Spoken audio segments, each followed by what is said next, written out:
fight to live, I fight to strive. One day I'll have what I want in life. Hello and welcome to another video. My name is Exo and today we'll be doing another company analysis. This time it will be on Coca-Cola, ticker symbol KO. The layout will be followed like the other videos I have, the one on J&J and then Microsoft. So if you haven't watched them videos, I'll leave a link on screen now, go check them out. And then, yeah, so we'll start off with a look at the company background, how they're diversified, different operating segments. And then we'll be looking at the company's financials, so what its dividend looks like, its stability, price to earnings and all that good stuff. Then we'll go on to look at the income statements, the balance sheet and the cash flow statements. That should wrap everything up then. Alright, without further ado, let's get into it. Okay, so if we now go on to the company's website, this is the Coca-Cola company website, we can then go on to sections and look at our company. So you can see when it was founded, 1886, that was when it served its first Coca-Cola, I guess, and that's where it was, this place here. Looking at history, you can see, give you a vision of what the future might look like. As for here, there's not too much to look at, it's just saying where the company comes from, so nothing really too important there, just a little bit of, you can look at the purpose and vision. So basically everyone knows what Coca-Cola does, some people don't know the amount of products they have, so if we look at that now, that's basically the important thing to know. So as you can see, it sells consumable drinks, and everyone knows Coca-Cola. When looking at this company, again, people get stuck up on the financials a lot, whereas as Elon Musk said, if you have a good product, the financials will come. Everyone knows Coca-Cola, it's not going anywhere, it's the most drunk drink ever, and it's not even just that, you've got Sprite, Fanta, Schweppes, Appetizer, Friska, Briggs, and this is just the sparkling soft drinks. They also have products I didn't know they had, such as Powerade, Vitamin Water, Smart Water, these different types. So they're not just in one thing either. Then you've got juices as well. This is a big one in the UK. I think this might be there. I'm not sure about these other products though. And then coffees, you got Costa Coffee. Everyone drinks this shit on the go. So having that, another big win, and even teas.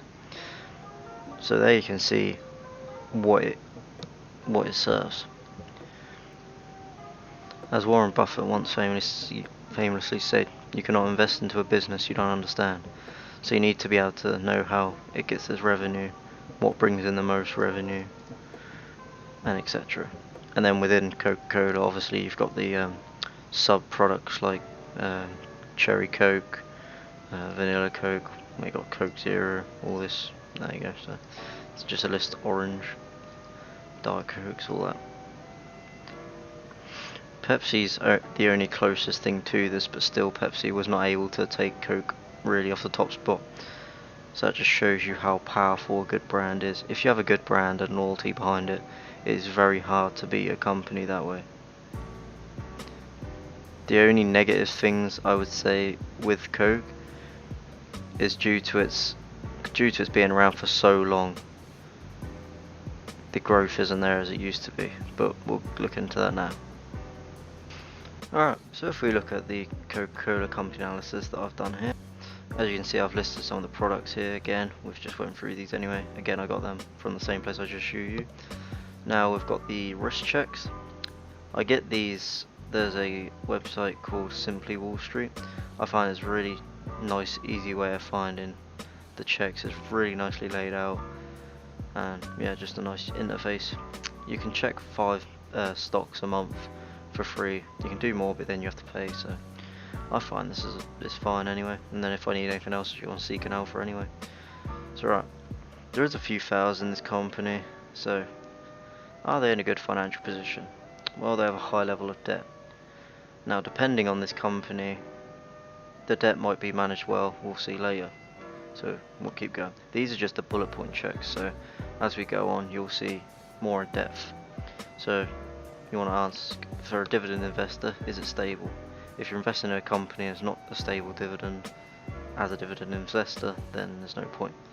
So as you can see here, it says the dividend is not well covered by earnings, so that is a bit of a red flag.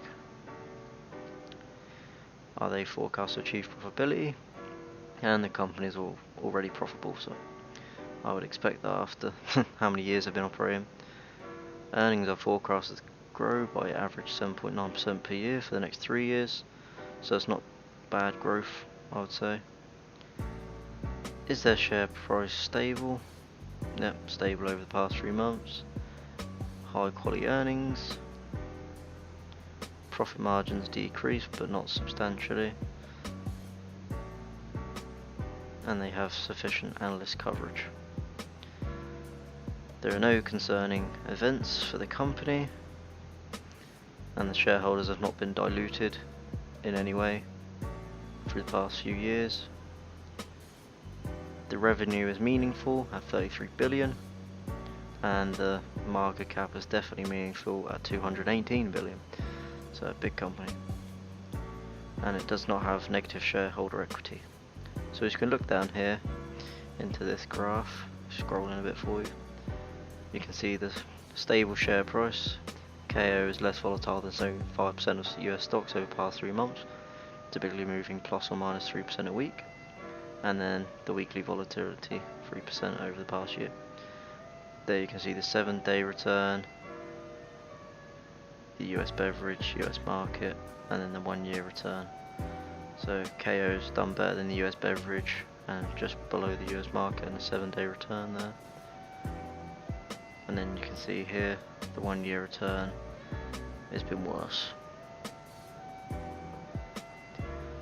So KO underperformed the US beverage industry, which returned 3.3% over the past year, and KO underperformed the US market, which returned 26.6% over the past year. Now you won't see Coke beating the market any time, because it's just a slow company now. It's done what it did back in the day, and now it's just sort of plateaued off. So if you're looking for a growth company, this isn't it. That's a different way of investing. I purely go towards this company as a dividend investor, and there's some things I like about the company, some things I don't like about the company, and towards the end I'll be telling you if I am investing in it or I'm not investing in it. Alright, so as we said, Coke is less volatile, but the industry isn't very volatile anyhow, so it's not too much different there. So it just means super stable really, which is one good thing for me being away on ships for large extended periods of time. If you've watched any of my previous videos, you'll know that. The dividend paying companies with growing earnings can be highly rewarding in the long term. If you're hoping to live on the income from dividends, it's important to be a lot more stringent with your investments than the average punter. So when I'm looking into these companies, I am looking to keep my money in there, so I'm not looking to sell. So if I was to get into Coke, it would have to be at a really good price to make up for some of its shortfalls. And then there's the Warren Buffett rules. Don't lose money, and remember rule 1. That's all you need to do. And then the checks, that's what we're going through now. I put these throughout just to keep my own head in the game really. It's easy to get caught up in financials and emotions in the stock market, especially when you're putting your own money in. So now we can look. The payout ratios, that's the ability of the company to pay out its dividends. So the dividends are typically paid from the company's earnings. If a company pays more in dividends than it's earned, then the dividend might become unstable. That's something we do not want. Hardly an ideal situation. There you go. Comparing dividend payments to a company's net profit after tax is a simple way of reality checking whether a dividend is sustainable. Looking at the data, we can see that 84% of Coca-Cola's profits were paid out as dividends in the last 12 months. Paying out a majority of its earnings limits the amount that the company can be reinvested into the business. This may indicate a commitment to paying a dividend or a dearth. I don't know what that is, but death of investment opportunities, I guess. just ignore this bit, I'll probably delete that out. But basically, what's that saying? Is it has a really high payout rate? Well, compared to other companies, it's not as high, but it's still not ideal. You would want to see that lower, but that's why the company wouldn't be growing again very well, because of this factor. So the dividend volatility from the perspective of an income investor who wants to earn dividends, e.g. me, there's not much point buying a stock if its dividends is regularly cut or it's not reliable. The thing with Disney lately cut its dividends, people are hoping it's going to come back. I myself like the company, especially now what they're doing with the Mandalorian and the what's it called, Disney Plus. That's a very good thing, but they might be now going more to growth, because that is exploding them. If they keep reinvesting, adding new titles, making new products like that, I could see them not having the dividend then, so it could swing both ways there. So for me personally, I don't want to invest in Disney at the minute, but anyway, different company, different analysis. Let's get back to this one. There you go. But for the purpose of the analysis, we only examine the past 10 years during the period. There you go. So here we can look at dividend growth potential, which is important. It all depends on your timeline. Now I'll do a separate video on that. The longer your timeline, the less aggressive your dividend stocks have to be, which may make them say, well, yeah, different video, because you could invest in Apple, and if it keeps increasing its dividends, then that would be good if you have a long time horizon. But if you have a short one, then you need like your Altrias and your high dividend yields, etc. Okay, so dividend payments have been consistent over the past few years, but we should always check if earnings per share are growing, as this will help maintain the purchasing power of the dividend. So Coca-Cola has grown its earnings per share at 2.8% per annum over the past 5 years. Earnings are not growing quickly at all, and the company is paying out most of its profit as dividends. When the rate of return on reinvestment opportunities falls below a certain minimal level, companies often elect to pay a larger dividend instead. This is why many mature companies often have large dividend yields, such as Coke. Dividends has been stable, which could imply the business could have relatively consistent earning power during the past 10 years. The first annual payment was 0.9 in 2011 compared to 1.6 of last year. The dividends per share have grown at approximately 6.4% per year over this time. So there's been some pretty good growth there in dividends, so that's nice to see. So a business that can grow their dividends at a decent rate and maintain a stable payout can generate substantial wealth for shareholders over a long time. So that's basically what we're saying there. If Coke can continue to pay out its dividends and not increase its payout ratio, then we're looking at a good scenario. If the payout ratio increases, however, now that would be cause for concern. So when we look at a dividend stock, we need to form a judgment on whether the dividend will grow. If the company is able to maintain it in a wide range of economic circumstances, and if the dividend payout is sustainable. Coca-Cola's payout ratio is within an average range for most market participants. Second, earnings growth has been mediocre, but at least the dividends have been relatively stable. Coca-Cola has a number of positive attributes, but falls short of our ideal dividend company. It may be worth a look at the right price though. Again, what I was saying there. So it's not the best company to get into from a financial standpoint, but again, if you can get in a good price, the Coke brand is unstoppable, it seems. Last year we had everything shut down, so there would have been less Coke in restaurants, in clubs, and it's just what it is. So if you was to invest in this company, I'd say 1, get it at the correct valuation, and 2, have it as a little percentage of your portfolio. Don't have it as one of the major players in your portfolio. Now there's a few strategies. You can either have a 5% allocation throughout all your portfolio, so you're not heavily into one. I can see why this works well, and it's a good idea for people who don't want to do their due diligence thoroughly. But as Warren Buffett said before, diversification is for those who are too ignorant, basically. If you do your research into one good company and you believe in that company, you know all about the company, what's going to do, what is expected, then you don't need to diversify as much. So there's that. I subscribe to kind of the middle of the road because I am not a financial advisor. I am not the smartest person when it comes to the stock market. I know what I can know, and that's it. So I try and learn, I try and put what I know out, and hopefully someone will find some impact in that. So right, back to the video anyway. All jumping around today. My head's a bit scrambled today, not gonna lie. It's important to note that companies having a consistent dividend policy will generate greater investor confidence than those having an erratic one. Meanwhile, despite the importance of having dividend payments, there are not only factors the viewers should know when assigning a company.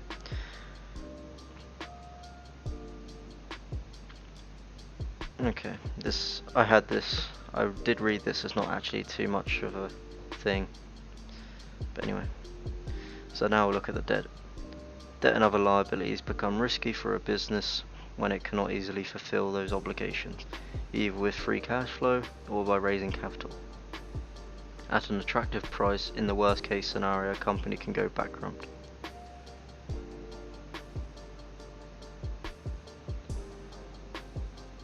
If it cannot pay its creditors. While this is not too common, we often do see in-debt companies permanently diluting shareholders because lenders force them to raise capital at a distressed price. Of course, plenty of companies use debt to fund growth without any negative consequences. The first step when considering a company debt level is to consider its cash and debt together.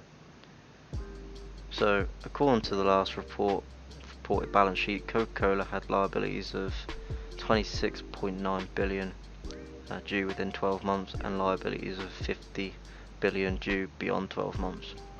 Offsetting this, it had its 21.1 billion in cash and 3.83 billion in receivables that were due within 12 months. So its liabilities totaled 51.9 billion, more than the combination of its cash and short-term receivables. So that's not a good sign, obviously. It doesn't have enough to pay down that. It has a very large market capitalization of 208.5 billion, so it could very likely raise cash to get the balance sheet on track if the need arose. But like it says here, we definitely want to keep our eyes open for indications that the debt is too risky. So we use two main ratios to inform us about the debt levels relative to earnings. The first is the net debt dividend by earnings before interest, tax, depreciation and amortization. That's the EBITDA. While the second is how many times its earnings before interest and tax. EBIT covers its interest expense, or its interest cover for short. This way we consider both the absolute quantum of the debt as well as the interest rates paid on it. Coca-Cola has a debt to EBITDA ratio of 2.7, which signals significant debt, but this is still pretty reasonable for most types of businesses. But its EBIT was about 11.2 times its interest expense, implying the company isn't really paying a high cost to maintain that debt level, even where the low costs prove instability. This is a good sign.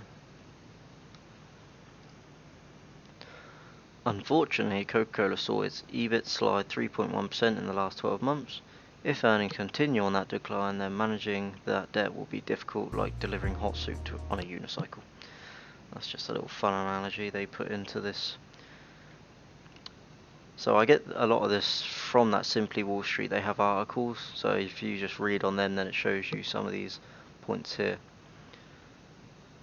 So when analysing debt levels, the balance sheet is the obvious place to start, but it's but it is future earnings more than anything that will determine Coca-Cola's ability to maintain healthy balance sheet going forward. So if you're focused on the future, you can check out, and then there's a link here, but I've read that already. Finally, while the taxman may adore accounting profits, lenders only accept cold hard cash, so it's worth checking how much of the EBIT is backed by free cash flow. Now that's like the big thing that Warren Buffett always goes on, free cash flow. That's all you need to know, free cash flow. So Coca-Cola produced steady free cash flow, equating to 69% of its EBIT, about what we'd expect. This free cash flow puts the company in a good position to pay down debt when appropriate.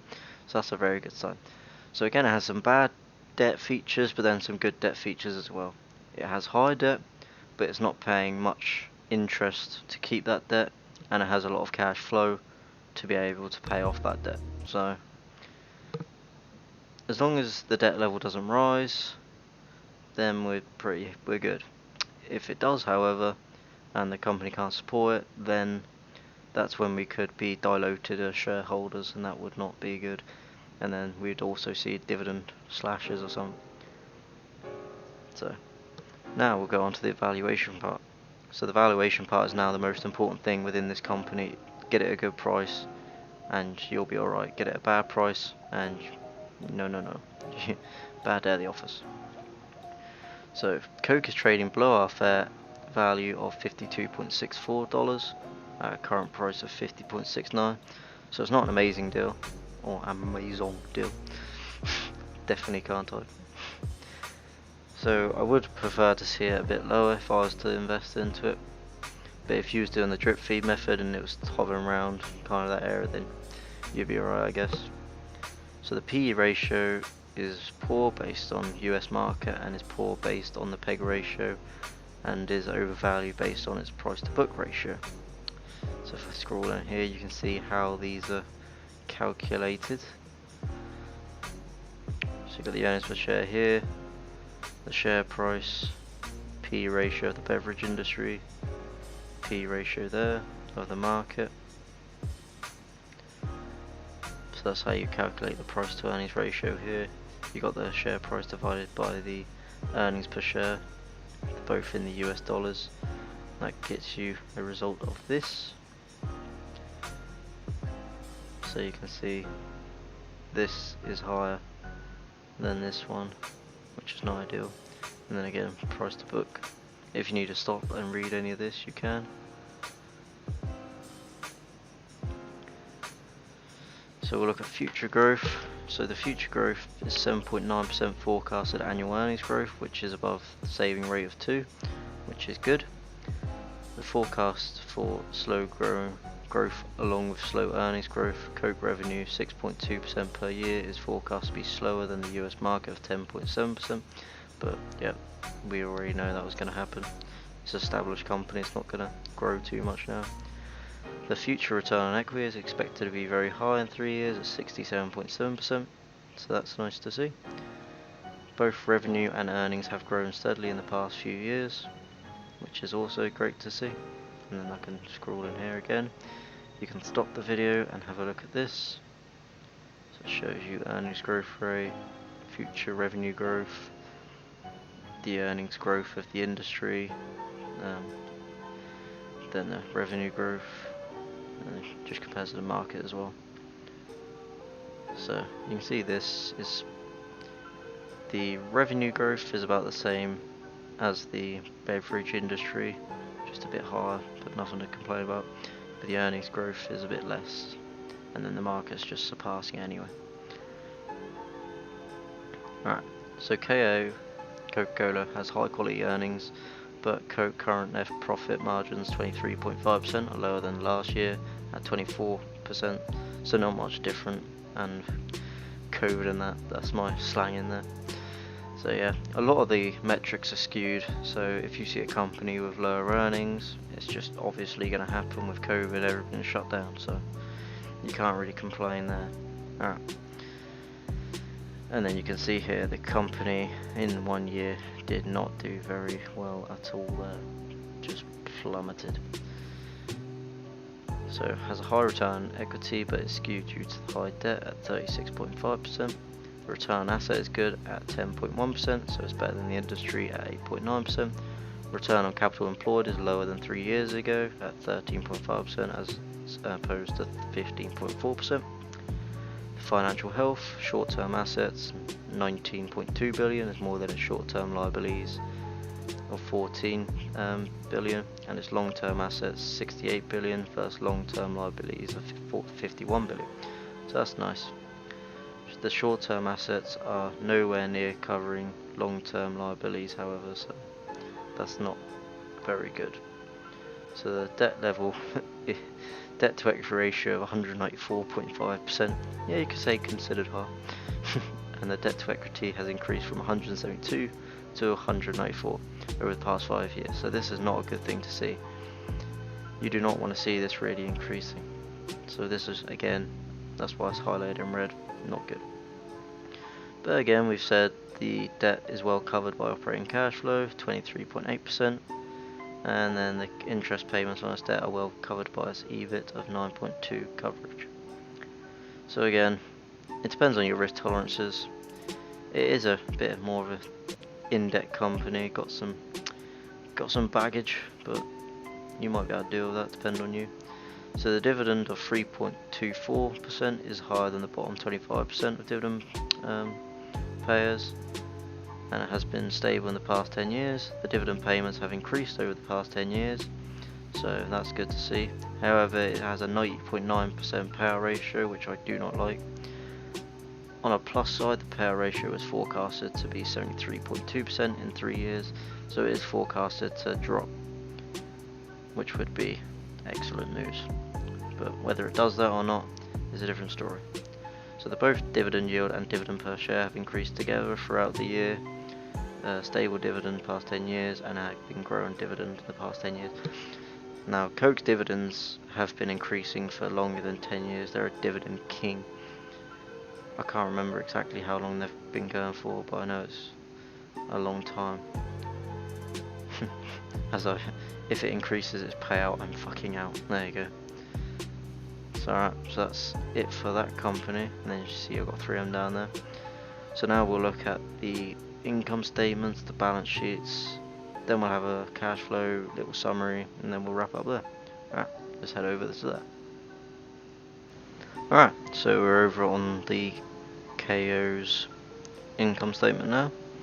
So first thing to mention is that up here it says in millions of USD except per share items, so all of these numbers are in millions, and again dealing with all these big numbers.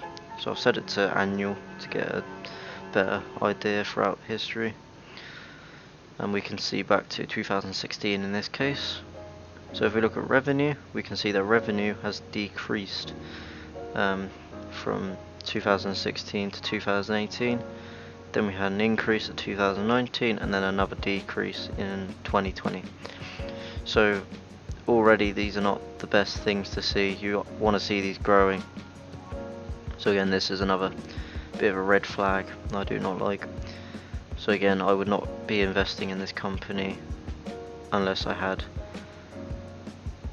good price on it, and then obviously have it as a little bit of the portfolio just for some diversification. Look at total revenues, same thing, decrease, bit of increase, then decrease again, not good again. The gross profit, this is the how much the take home pay is, I guess. That's more net income, but anyway, gross profit, decrease, bit of increase, then decrease again. So all red flags so far up here, not good at all. Operating income, now the operating income, that will be like cash flow as well, so you can see it's decreased there, had an increase there, had an increase there, and a decrease there. So again, not very good.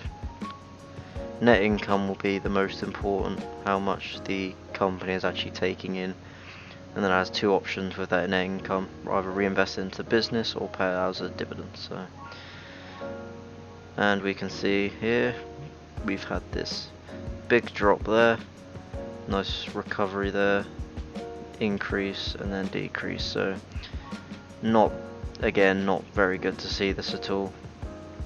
this is not a healthy looking balance sheet in my opinion. We can see the revenue per share is decreased as well. The basic earnings per share, which has been a bit up and down really, that's the same as that, and then went up and then back down. Here's a similar story, it seems to always be up and down. So normalised EPS is a nicer figure to look at, and you can see it's not really grown, it's just actually gone down there, so that's not good to see either. Payout ratio, I've seen this with a few companies in this year. There must have been some big in the market having this year, like a massive payout ratio of 506%. But I knew the other company, J&J I believe was the last company that I did, and I had a similar thing I'll show you there. But that balance sheet was still a lot healthier than this. So you can see it had it all the way in 2016, I had a high payout ratio. 2017, stupid. 2018, then I actually get down to a nice payout ratio here. So this would be a nice payout ratio. Now I don't know if it's just COVID that made this happen, but I don't know. If I can get back to this, then I'll be a lot happier, and the balance sheet will probably look a lot healthier as well. Not balance sheet, the income statement. Alright, so we'll look at the balance sheet now. It's not too much to look at the income statement, that's very positive. The balance sheet probably not going to look as good either. Look at cash flow.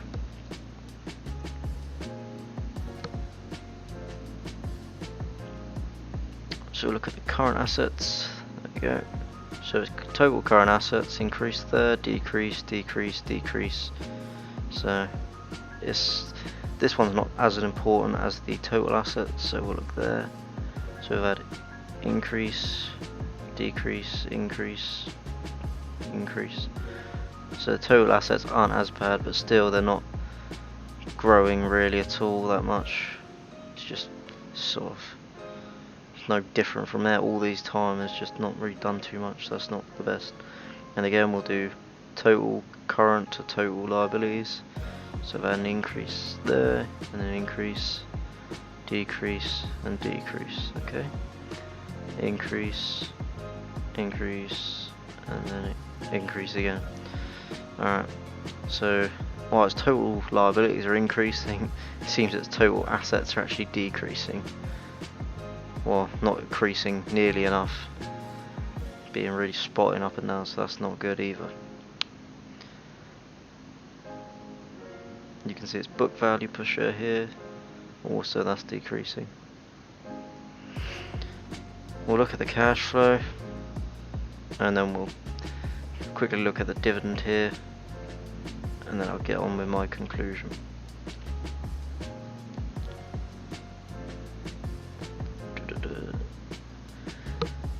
Where have we got? What do I need here? Cash from operations. Okay, so decrease, decrease, then nice increase, and then increase. Well, that's a decrease there, but yeah. It's just really up and down, all spotty. The management is very weird in this company. Free cash flow per share. Okay, so the free cash flow per share has been increasing. And then net change in cash. Yeah, it's not much there, is there? There's nice and healthy looking here, and then 2020 happened, and free cash, or net change in cash went in the bin. Alright. Dividends.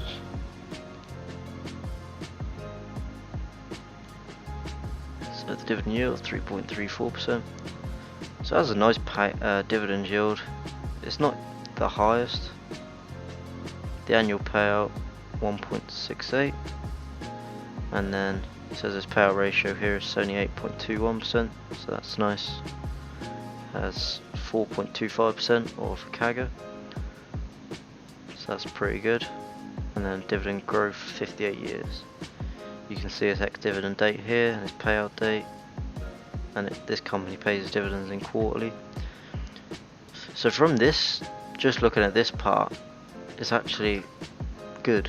you look at this part, it looks good, but then you go into the income statements and it just doesn't look good. So I'll do the conclusion and then I'll sign you out. Tell me pretty lies, look me in the